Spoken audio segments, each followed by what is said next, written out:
வணக்கம் நண்பர்களே. சமீபத்தில் உச்ச நீதிமன்றத்தில் வந்த ஒரு வழக்கோட தீர்ப்பு என்னோட கவனத்தை ஈர்த்தது. அது ஒரு ப்ரீ அரெஸ்ட் பெயில் கொடுக்குறாங்க உயர்நீதிமன்றத்தில். அதை எதிர்த்து சேலஞ்ச் பண்ணி தான் வராங்க. என்னென்னா, ப்ரீ அரெஸ்ட் பெயில் அந்த பெட்டிஷனை விசாரிக்கும் பொழுது, ஹைகோர்ட் விசாரிக்கும் பொழுது நாட் மெயின்டெனபிள்னு சொல்லிட்டு டிஸ்மிஸ் பண்ண வேண்டிய சூழ்நிலை ஆகிடுது. ஆனால் அதே சமயத்தில் இந்த உத்தரவு இன்டிமேஷனை போலீஸாருக்கு தெரியப்படுத்துறதுலேருந்து ஒரு வார காலத்துக்கு அவர் அரெஸ்ட் பண்ணக்கூடாது அப்படின்னு சொல்லிட்டு ஒரு உத்தரவும் சேர்த்து போடுறாங்க. இதை சேலஞ்ச் பண்ணி தான் வரும்பொழுது உச்சநீதிமன்றம் என்ன சொல்லுது, மெயின் பெட்டிஷனையே டிஸ்மிஸ் பண்ணிடுறீங்க, மெயின்டெனபிள் ஆகாதுன்னு. அப்போது அதில் இடைப்பட்ட காலத்துக்கு அவர் ஒரு வாரத்துக்கு அப்படிங்கிறது ஒரு இடைக்கால உத்தரவு, அரெஸ்ட் பண்ணக்கூடாதுங்கிறது. மெயின் பெட்டிஷனே இல்லாதப்போ இன்ட்ரீம் பெட்டிஷன் எப்படி வரும்?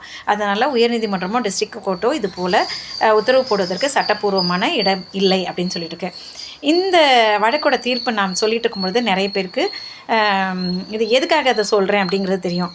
புரியாதவங்களுக்காக திரும்ப சொல்கிறேன். நான் சமீபத்தில் நம்மளுடைய முன்னாள் துணை முதல்வர் ஸ்டாலின் மகன் உதயநிதி ஸ்டாலின் அவர்கள் தஞ்சாவூர் போலீஸாரால் ஒரு பெண்ணை இழிவாக பேசினதுக்காக கைது செய்யப்பட்டு அவரை ஊர்வலமாக தஞ்சாவூருக்கு டோல்கேட் வழியாக அழைச்சிட்டு போகும்பொழுது ஏகப்பட்ட கலவரம் ஏற்பட்டு அவருடைய கட்சி வழக்கறிஞர்கள்லாம் நீதிமன்றத்தை முன்பு முறையிட்டு நாங்கள் ஆன்ஸ்பேட்டரி பெயில் பெட்டிஷன் ஃபைல் பண்ண போகிறோம் அப்படின்னு சொன்னப்போ நீதியரசரும் அதை விசாரிக்கிறேன் அப்படின்னு சொல்லிட்டு 12 மணிக்கு விசாரிக்கிறேன்னு சொல்கிறாரு. அந்த 12 மணி விசாரிக்கிறேன்னு சொல்லும் பொழுது வரைக்கும் பெட்டிஷனே ஃபைல் பண்ண முடியல. 12 மணி கேட்டதுக்கு இன்னும் எஃப்ஐஆர் டீட்டெயில்ஸ் தெரியலைங்க, அதனால் ஃபைல் பண்ணலை, இது பண்ணிடுறோம் அப்படின்னா சரி 2 விசாரிக்கிறேன்றார். 2 இந்த மனு விசாரணைக்கு வரும் பொழுது அதுக்குள்ளே போலீஸை அரெஸ்ட் பண்ணிடுறாங்க திரு உதயநிதி ஸ்டாலின் அவர்களை. யூஸ்வலாக ஆன்ஸ்பேட்டரி பெயில் பெட்டிஷனில் போலீஸார் அரெஸ்ட் பண்ணிட்டோம் அப்படின்னு சொன்னாங்கன்னா அந்த பெட்டிஷன் டிஸ்மிஸ் பண்ணிட்டு இன்ஃப்ளெக்சஸ் ஆகிடுச்சு இல்லைங்களா. பெயில் பெட்டிஷன் ரெகுலர் கோர்ட்டில் போய் ஃபைல் பண்ணுங்கன்னு சொல்லிடுவாங்கல்ல. ரெகுலர் கோர்ட்னா என்ன, ஒன்று அந்த மேஜிஸ்ட்ரேட் கோர்ட்டு வரையறைக்குள்ளே வரக்கூடிய குற்றமாக இருந்துச்சுன்னா அங்கே ஃபைல் பண்ணணும், இல்லைன்னா டிஸ்ட்ரிக்ட் கோர்ட்டில். ஸோ அதுக்கப்புறம் தான் அவங்களாம் கொடுக்கல உத்தரவு, பெயில் பெட்டிஷனில் பெயில் கொடுக்கல அப்படின்னா தான் உயர்நீதிமன்றத்தை நட முடியும். அதுக்குள்ளே ஒரு 20-30 நாள் ஆகிடும். இதுதான் ரெகுலர் நடைமுறை.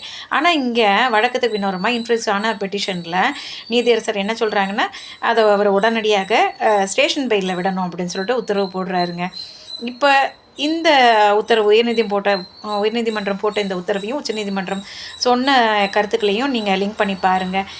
இது பெருசாக சமூக ஊடகங்களில் பெருசாக விவாதிக்கப்படவே இல்லை. ஒருவேளை உயர்நீதிமன்றம் போட்ட உத்தரவு அப்படிங்கிறதுனால வாய்மொழியாக இருக்கிறாங்களா என்னன்னு தெரியல. மகாபாரதத்திலே பாருங்கள், பீஷ்மரும் விதுரரும் நீதி தர்மத்துக்கெலாம் ரொம்ப பேர் பண்ணவங்களாக இருப்பாங்க. ஆனால் அவங்க பிற்பாடு அவங்கள பற்றி பெருசாக சொல்லப்படாத காரணம் அவங்களுக்கு மேலே வைக்கப்பட்ட ஒரே குற்றச்சாட்டு என்னென்னா, திரௌபதியை அரசபையில் இழுத்துட்டு அவர் அசிங்கமாக நடத்த முயற்சி என்பது இவங்க 2 பேரும் வாய் மூடி மௌனியாக இருந்தாங்க. ஏன்னா அரசனுக்கு எதிராக பேச முடியாது அப்படிங்கிறதுக்காக. இப்போ அதுவும் இதையும் பார்த்துக்குறீங்க இல்லையா. நீங்கள் தான் சொல்லணும் ஃப்ரெண்ட்ஸ். இப்போ உச்சநீதிமன்றமே தெளிவுபடுத்திருச்சு எந்த அளவுக்கு அது சரியானதுன்னு சொல்லிட்டு. மீண்டும் இன்னொரு பதில் உங்களை சந்திக்கிறேன். நன்றி, வணக்கம்.